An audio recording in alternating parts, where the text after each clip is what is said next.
পরে প্রশ্ন হলো, মনকে কিভাবে পরিশুদ্ধ করব? কোরআন সুন্নাহ ভিত্তিক গাইডলাইন চাই।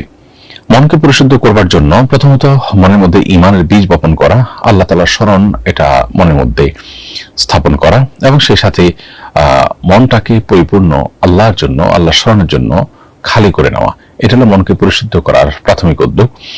এরপর মন দ্বারা যে সমস্ত গুনাহগুলো হয়ে থাকে, অহংকার, দুনিয়ার মোহ ইত্যাদি, সে সমস্ত গুনাহ থেকে মনকে পরিচ্ছন্ন করা, সে সমস্ত গুনাহ থেকে বেরিয়ে আসা, তার বিপরীত গুণ দ্বারা নিজেকে সাজানো। যেমন অহংকার বিপরীতে বিনয়, কৃপণতার বিপরীতে বদান্যতা, এই গুণগুলো দিয়ে নিজেকে সাজাবার চেষ্টা যদি মানুষ করে, তখন তার মনকে তিনি পরিশুদ্ধ করতে পারেন।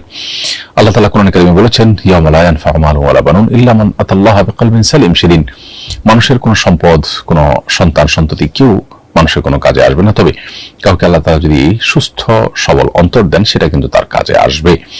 এজন্য সুস্থ সবল এবং নিরাপদ অন্তর আল্লাহ তাআলার কাছ থেকে চেয়ে নেওয়া এবং নিজে এক্সারসাইজ করার মধ্য দিয়ে, অনুসরণ করার মধ্য দিয়ে, প্রচেষ্টার মধ্য দিয়ে সেরকম মন হাসিল করতে পারে, এটা হলো মানুষের জন্য পরম সৌভাগ্যের বিষয় এবং মানুষের জন্য সবচেয়ে গুরুত্বপূর্ণ বিষয়।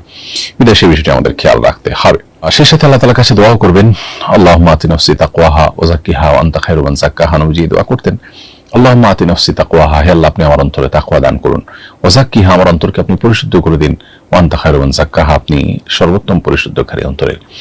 বিধায় আমরা অন্তরকে পরিশুদ্ধ করার জন্য ঈমান এবং আল্লাহর বিশ্বাস, স্মরণ দিয়ে অন্তরকে যেমন সাজাবো, অন্তরের খারাপ যে গুণাবলী আছে, অন্তর দ্বারা কৃত অপরাধগুলো আছে, সেগুলোর বিপরীতে যে ভালো গুণগুলো আছে, সেগুলো দিয়ে অন্তরকে সাজাবো এবং আল্লাহর কাছে দোয়া করব।